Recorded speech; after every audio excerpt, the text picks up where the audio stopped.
परिचय आप सुने, आपको लगेगा कि इस मंच पे बोलने का मौका उन लोगों को दिया जा रहा है जिन्होंने समाज के लिए बहुत बेहतरीन तरीके से काम किया। प्रोफेसर श्याम सुंदर जी जानी, आप डूंगर कॉलेज बीकानेर में प्रोफेसर हैं। आपको भूमि संरक्षण हेतु आप लगातार काम कर रहे हैं और भूमि संरक्षण हेतु इस धरती का सबसे बड़ा अवार्ड लैंड फॉर लाइफ आपको दिया जा चुका है, जो यूएनओ संयुक्त राष्ट्र संघ द्वारा दिया जाता है। वो अवार्ड आपको दिया जा चुका है। मैं चाहूंगा एक बार प्रोफेसर श्याम सुंदर जी जानी के लिए पूरा पंडाल ऊपर हाथ खड़ा करके तालियां बजाएं और आप आए और अपने विचार संक्षिप्त रूप से इस मंच के माध्यम से रखें। आपसे निवेदन रहेगा कि आप आए और संक्षिप्त रूप में अपने विचार इस मंच के माध्यम से रखें।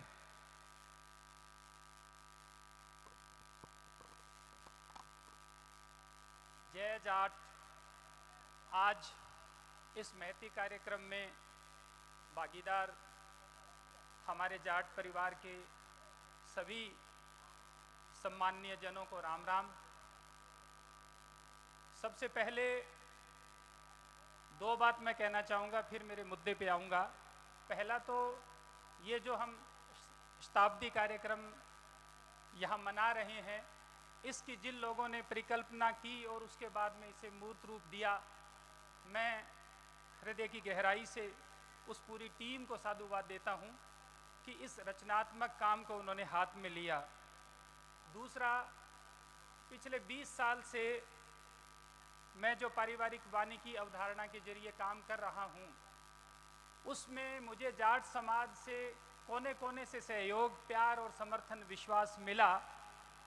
सब लोगों को जानना संभव नहीं है, मैं जानता भी नहीं हूँ, फिर भी एक जाट का बेटा होने के नाते मुझे जो विश्वास और जो सम्मान संबल मिला, उसके लिए मैं समाज का बड़ा आभारी हूँ और ये समाज का मेरे ऊपर कर्ज है और ये आपका विश्वास और भरोसा है, यही ताकत है जो मुझे निरंतर आगे से आगे काम करने की प्रेरणा देती है।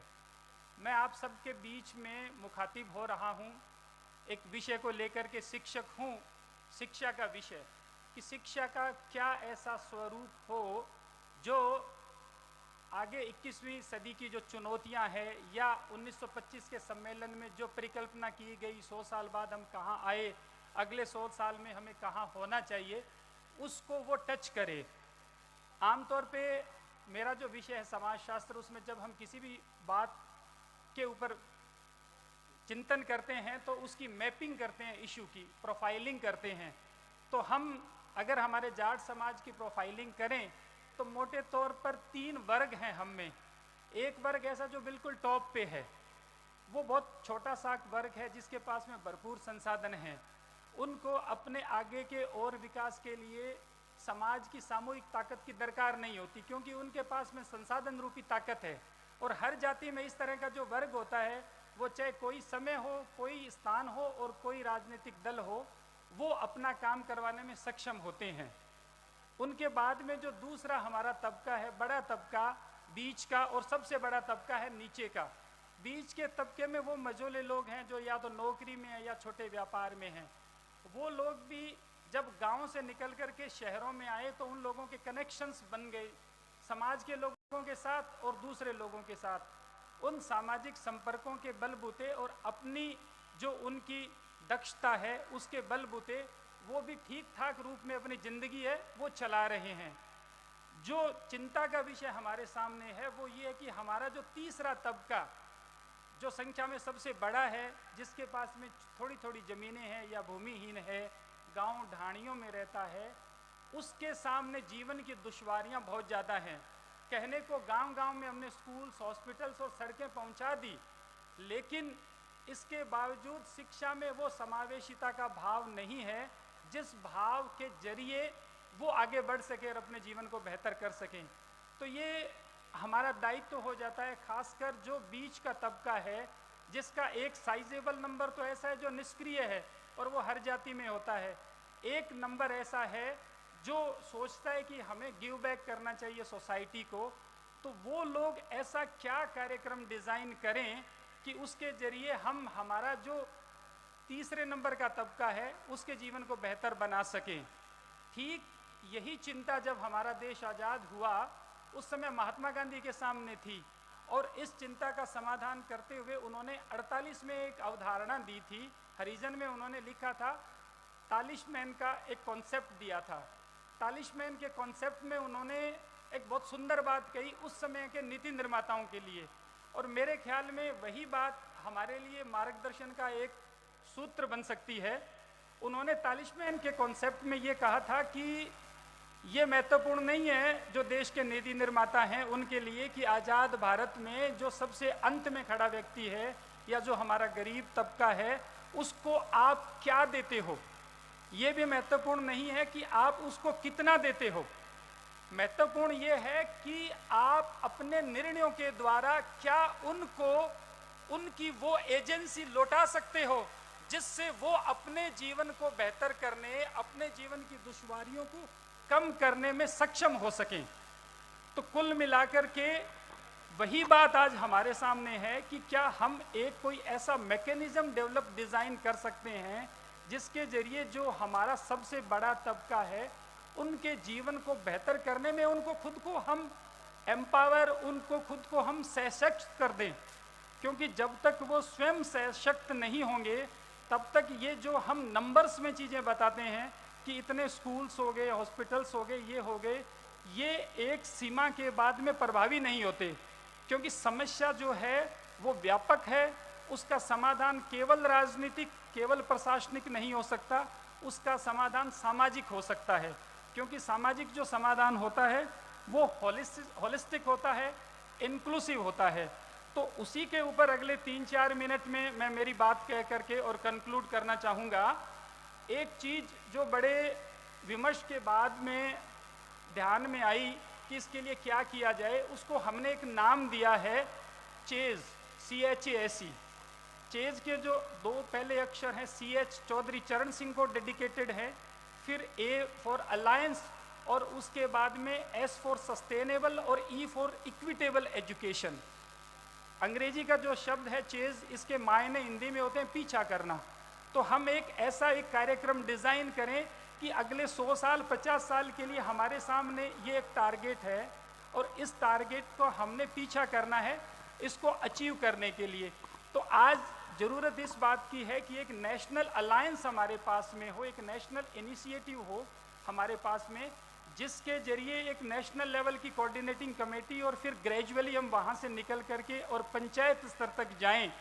और हमारे जो इशू है शिक्षा का, मतलब ये नहीं है कि हमारे बच्चे ने कौन सी डिग्री कर ली, मुद्दा सिर्फ फॉर्मल एजुकेशन का नहीं है, मुद्दा हमारे स्किल का है, हमारी ज़मीन का है, खेती का है, पशुपालन का है, हमारे समुचित प्रतिनिधित्व का है, जो समाज में बायस है हमारे प्रति, जो एक नकारात्मक धारणा है, उसका निराकरण कैसे हो, वो है। बहुत सारे इशू है, उन सब इशू को जब मिलाते हैं तब इंक्लूसिव और इक्विटेबल सस्टेनेबल एजुकेशन की बात आती है। और वो एजुकेशन भी ऐसी जो 20 साल 30 साल बाद भी प्रासंगिक हो। तो उसके लिए ये एक मुफीद मौका है जब हम एक इस तरह के इनिशिएटिव के लिए संकल्पित हों, जो इनिशिएटिव हमारे जो जितने ग्रुप्स हैं, जाट बोर्डिंग्स है या और है, उन सब की एक गवर्निंग काउंसिल के रूप में काम करें। इसमें हम हमारे ऐसे बच्चे जो पढ़ना चाहते हैं, जिनके पास में रिसोर्सेज नहीं है, उनको हम सपोर्ट करें। हम ब्लॉक्स लेवल के ऊपर जा कर के और सेमिनार्स आयोजित करें। हमारे जितने संस्थान हैं वो विचार निर्माण का केंद्र बने, वहाँ लाइब्रेरीज हों, वहाँ पे अच्छी अच्छी यूनिवर्सिटीज़ के प्रोफेसर्स को ला करके और उनके जरिए हम वहाँ पे व्याख्यान आयोजित करवाएं, ताकि एक हम बौद्धिक रूप से सशक्त जाट समाज का निर्माण कर सकें जो समावेशी हो। इसके लिए एक ऐसा समूह बने जिसके लाखों लाख मेंबर हों। और इसमें बहुत एक हमने एक इनिशिएटिव शुरू किया था एनवायरनमेंट को लेकर के, जिसमें रूख रीत का एक कॉन्सेप्ट चलाया, जिसमें एक व्यक्ति को रोज 1 रुपया देना, साल के 365 रुपये। और हमने इसके जरिए एक बहुत बड़ा कारवां खड़ा कर दिया। 20-25 साल से बीकानेर में एक जगह डाबला तालाब, जसनाथ जी की अवतार भूमि, वहाँ माइनिंग हो रही थी इलीगल, वो बंद करा दी और पूरा ट्रांसफॉर्म हो गया वो इलाका। तो ठीक इसी तरह से हम उसमें अगर 1 लाख व्यक्ति भी जुड़े और 1 रुपया रोज दें तो 1 साल में 365 लाख रुपए हो जाएंगे। और उनके जरिए हम इतना सस्टेनेबल एक आम जाट जो गरीब से गरीब कंट्रीब्यूट कर सकता है और वो सोसाइटी के काम आए, उसका एक ट्रांसपेरेंट मैकेनिज्म बने। हम जिन सामाजिक कुरीतियों के ऊपर पैसा खर्च करते हैं वो पैसा उस चीज़ की जो लोकल बॉडी हो, सेंट्रल बॉडी को कुछ देने की ज़रूरत नहीं है। मेरे गांव में मुझे किसी कुरीति पे पैसा खर्च करना है, मैं मेरे गांव में काम करूं, प्रेरणा चीज़ की हो, इस तरह से मेरा पैसा मैं ही लगा रहा हूं, तो कहीं ये डर नहीं है कि कोई खा जाएगा, लेकिन मैं उसको सही दिशा में लगा रहा हूं। तो इस तरह के हमें हमारा जो कल्चरल यूनिटी है उसके ऊपर हमें एक इंटेलेक्चुअल हेड रखने की ज़रूरत है, एक इंटेलेक्चुअल रूफ रखने की ज़रूरत है जो चेज़ के रूप में हो सकती है और जिसके जरिए हम एक सस्टेनेबल वे में हमारी एजुकेशन गांव से लेकर के और वो ऑक्सफोर्ड और हार्वर्ड तक एक सिलसिला बने कि हमारा बच्चा कहीं भी जा रहा है, हमारी बेटी कहीं भी जा रही है तो उसे लगे कि समाज की उसे मेंटोरिंग मिल रही है, चाहे वो दुनिया के किसी भी कोने में हो।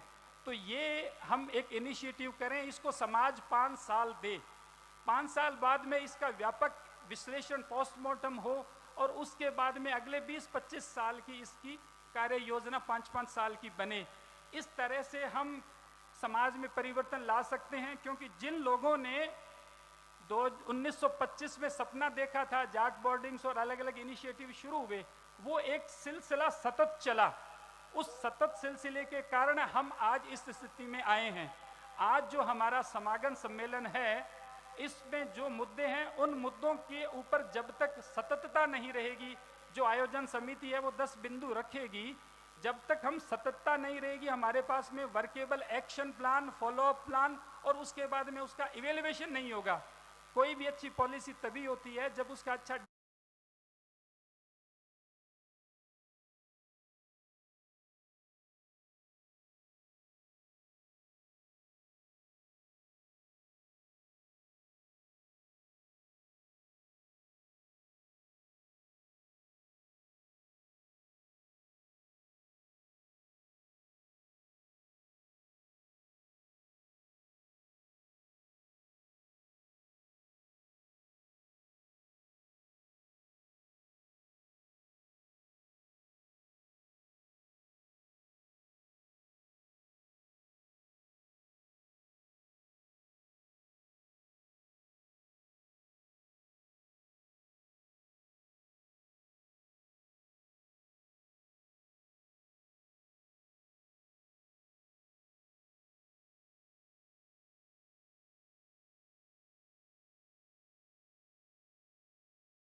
डिजाइन हो, इम्प्लीमेंटेशन के उसे इवेल्युएशन हो।